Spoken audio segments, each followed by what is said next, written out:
మనసా వాచా మనసిస్తే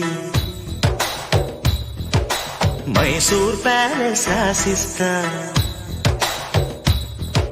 మనసా వాచా మనసిస్తే మైసూర్ ప్యాలెస్ రాసిస్తా. పనిలో పనిగా జతకొస్తే జైపూర్ ప్యాలెస్ చదివిస్తా.